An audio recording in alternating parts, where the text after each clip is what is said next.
అరే తక్కువయ్యి కానీ అసలైంది వెయ్యి. MDH కాశ్మీరీ ఎర్ర మిర్చి పౌడర్. వేడి వేడిగా నోరూరించే పన్నీర్ టిక్కా, ఘుమఘుమలాడే పన్నీర్ బటర్ మసాలా. ఆహా, తలుచుకుంటేనే నోరూరుతుంది కదా. ప్రోటీన్ల పవర్ హౌస్గా వెజిటేరియన్స్కి వరంగా ఉండే ఈ మిల్క్ ప్రోడక్ట్ పెనుముప్పుగా మారుతుంది. ఇప్పుడు వంటింట్లో అడుగు పెడుతున్న ఈ మృదువైన ముక్కలు మీ శరీరంలో విషాన్ని నింపుతున్నాయి. ఈ తెల్లని ముక్కల వెనుక దాగిన భయానక వాస్తవాలని TV9 ఇప్పుడు మీ ముందు పెడుతోంది. పన్నీర్. ఈ పదార్థం ఇష్టం లేని వాళ్ళంటూ ఎవ్వరూ ఉండరు. కాస్త మసాలా వేసి వండితే లొట్టలేసుకుంటూ లాగించేస్తారు. ఎంతో మృదువుగా, ఎంతో రుచికరంగా ఉండే ఈ పన్నీర్ని చాలా రకాల వంటకాల్లో రకరకాలుగా ఉపయోగిస్తూ ఉంటారు. ముఖ్యంగా వెజిటేరియన్స్ కైతే పన్నీర్ బెస్ట్ ఆప్షన్ అనే చెప్పాలి. పన్నీర్లో ప్రోటీన్ కంటెంట్ ఎక్కువగా ఉంటుంది. అందుకే మార్కెట్లో దీనికి డిమాండ్ కూడా చాలా ఎక్కువ. అయితే జిహ్వ రుచులందించే ఈ తెల్లటి ముక్కలు క్రమక్రమంగా మీ ఒంటిని విషమయం చేస్తున్నాయంటే మీరు నమ్ముతారా? ఎస్, కల్తీ పాలే కాదు, కల్తీ పన్నీరు కూడా మార్కెట్ ని ముంచెత్తుతోంది. ఆ తయారైన పన్నీర్ని మనం మళ్ళీ కూలింగ్ వాటర్లో చల్లబరిచి దాన్ని మళ్ళీ స్లైస్ కింద కట్ చేసి మనం వ్యాక్యూమ్ ప్యాకింగ్ చేస్తాం. వ్యాక్యూమ్ ప్యాకింగ్ చేసిన తర్వాత మళ్ళీ కోల్డ్ స్టోర్లో చల్లబరిచి దాన్ని మార్కెట్కి రిలీజ్ చేస్తాం. మనం ఇప్పుడు ఎక్కువగా పన్నీర్ సేల్ అనేది చాలా విపరీతంగా పెరిగింది. ఈ పన్నీర్ తయారీకి మరి పాలు దానికి సరిపడా ఉన్నాయా? మరి మనం మనకు వచ్చే ప్రొక్యూర్మెంట్లో పన్నీర్కి మనం ఒక 5 to 10% పాలే యూజ్ చేస్తాం. మనం మిగతా అంటే మన పన్నీర్ యొక్క గ్రోత్ ఇప్పుడే డెవలప్ అవుతూ వస్తుంది. ఈ కరోనా తర్వాత ప్రోటీన్ ఫుడ్ మీద అవగాహన పెంచుకొని ప్రజలందరూ ప్రోటీన్ ఫుడ్ మీద ఎక్కువగా ఇష్టపడుతున్నారు. ఆ ఉన్న మిల్క్ బేస్డ్ ప్రోటీన్ ఫుడ్లలో పన్నీర్ ఒకటి కాబట్టి ఈ ప్రోటీన్ ఉన్న ఫుడ్ కాబట్టి అందరూ ఇష్టపడుతున్నారు. కాబట్టి ఈ మధ్య 2020 నుంచి మనకు పన్నీర్ సేల్ అనేది కొంచెం గ్రాడ్యువల్గా పెరుగుతూ వస్తుంది. కానీ ఇప్పుడు స్వచ్ఛమైనటువంటి పాలతోనే ఈ పన్నీర్ తయారవుతుందా, లేకపోతే పౌడర్ కూడా ఏమైనా మిక్స్ అవుతూ ఉంది? స్వచ్ఛమైన పాలతోనే తయారు చేస్తారండి. స్వచ్ఛమైన పాలతోనే పన్నీర్ తయారవుతుంది.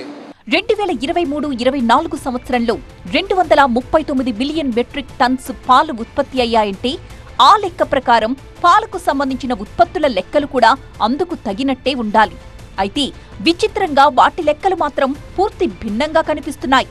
ఉదాహరణకు దేశంలో ఉపయోగించే మొత్తం పాలల్లో 5-7% మాత్రమే పన్నీర్ తయారీకి ఉపయోగిస్తారు.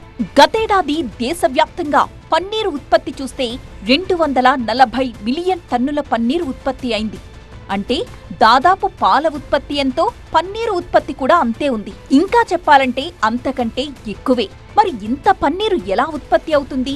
సాధారణంగా 1 కేజీ పన్నీర్ తయారు చేయాలంటే 5 లీటర్ల పాలు అవసరం. పాలను బాగా మరగబెట్టి అందులో నిమ్మరసం లేదా వెనిగర్ లాంటి రసాయనాలు కలిపి ఆ పాలల్లో ఉన్న నీరంతా వడపోసి ఆ పదార్థాన్ని గడ్డకట్టేలా చేసి పన్నీరుని తయారు చేసి విక్రయిస్తూ ఉంటారు. అలాంటి పన్నీర్ తయారీ మన దేశంలో పాల ఉత్పత్తి కంటే ఎక్కువగా తయారవుతోంది. అంటే యూరియా డిటర్జెంట్ వాడి పాలు తయారు చేస్తున్నట్టే కదా, కల్తీ పన్నీరే కదా. ఫిజికల్గా చెక్ చేసి అంతా పన్నీర్ లాగానే కనపడుతుంది అది.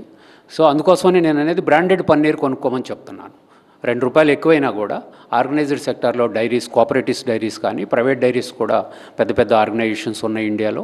ఆర్గనైజ్డ్ సెక్టార్లో వచ్చిన పన్నీర్ని బ్రాండెడ్ పన్నీర్నే కొనుక్కోమని చెప్తాను. ఏదైతే మనకి అక్టోబర్ నుంచి సెప్టెంబర్ ఎండింగ్, అక్టోబర్ 1 నుంచి మార్చ్ వరకు హైయెస్ట్ మిల్క్ ప్రొడక్షన్ ఉంటుంది in general. Climatic conditions, carving periods, fodder availability, different reasons వల్ల ఆ పీరియడ్లో మనకి హైయెస్ట్ మిల్క్ ప్రొడక్షన్ ఉంటుంది. అగ్రికల్చర్ బేస్డ్ ప్రోడక్ట్ కాబట్టి మిగతా మార్చ్ ఎండింగ్ నుంచి అంటే ఏప్రిల్ నుంచి సెప్టెంబర్ వరకు లీన్ పీరియడ్ అంటాం. ఈ కావింగ్ సైకిల్స్ కూడా ఆ బేస్లోనే జరుగుతూ ఉంటాయి. పన్నీరుని పాలు వేడి చేసి సహజమైన పద్ధతుల్లో తయారు చేయాల్సి ఉంటుంది. కానీ పాలతో కాకుండా వెజిటబుల్ ఆయిల్, పిండి, రసాయనాలు లాంటివి వాడి సింథటిక్ పన్నీర్ని తయారు చేస్తున్నారు. ఇది చూడడానికి నిజమైన పన్నీరు మాదిరే ఉంటుంది. అందుకే కల్తీని గుర్తించడం కూడా కష్టమే.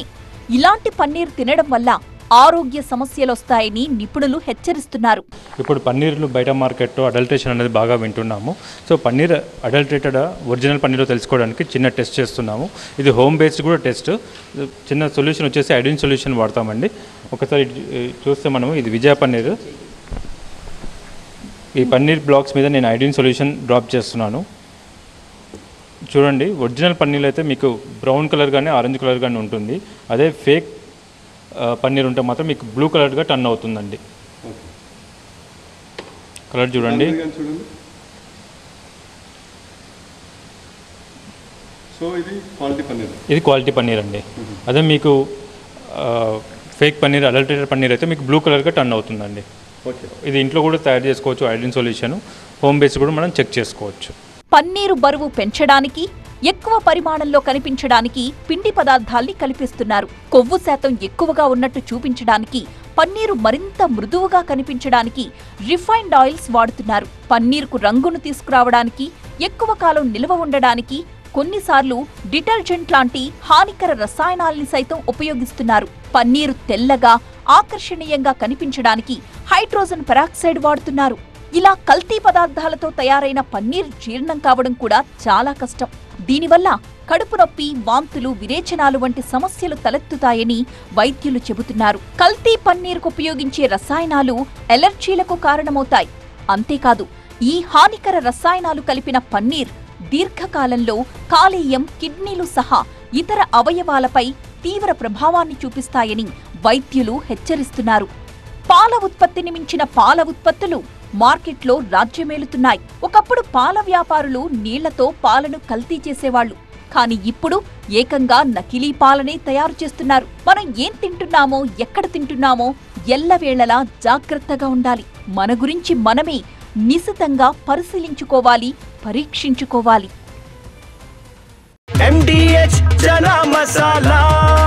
ఇప్పుడు పచ్చ శనగలైనా, బొబ్బర్లైనా, తెల్ల శనగలైనా, నల్ల శనగలైనా అన్ని అమోఘంగా అవుతాయి.